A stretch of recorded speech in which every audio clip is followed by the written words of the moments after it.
نحمده ونصلي على رسوله الکریم بسم اللہ الرحمن الرحیم۔ السلام علیکم معزز ناظرین، آج کی ویڈیو میں ہم مسلمان تاجر اور دکانداروں کے کچھ صفات جو احادیث مبارکہ میں بیان ہوئی ہے وہ بیان کریں گے۔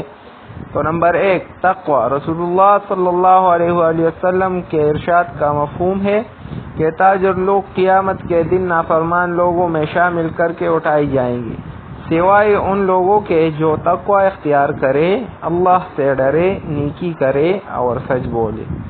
نمبر 2، امانت اور دیانتداری کا صفت۔ رسول خدا صلی اللہ علیہ وآلہ وسلم نے ارشاد فرمایا، سچی اور امانت دار تاجر کا حشر انبیاء، صدیقین اور شہداء کے ساتھ ہوگا۔ نمبر 3، سچائی۔ درج بالا حدیث میں دیانت و امانت کے ساتھ تاجر کا ایک لازمی وصف سچائی بھی مذکور ہے۔ نمبر 4، نرمی اور حسن اخلاق کا صفت۔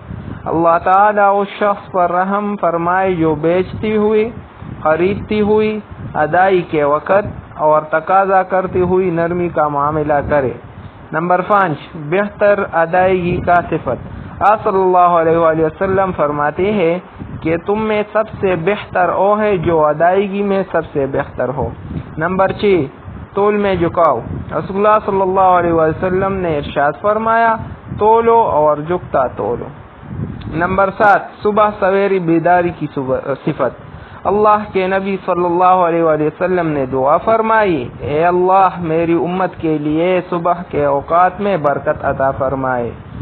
نمبر 8، صدقے کا صفت۔ آپ صلی اللہ علیہ وآلہ وسلم نے ارشاد فرمایا، اے تاجروں کی جماعت، بے شک شیطان اور گناہ دونوں خرید و فروخت میں آ ہی جاتے ہیں، پس تم اپنی تجارت کے ساتھ صدقہ کو ملا لیا کرو۔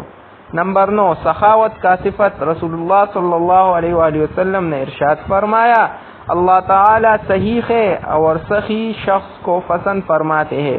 نمبر 10، تنگ دست کی رعایت۔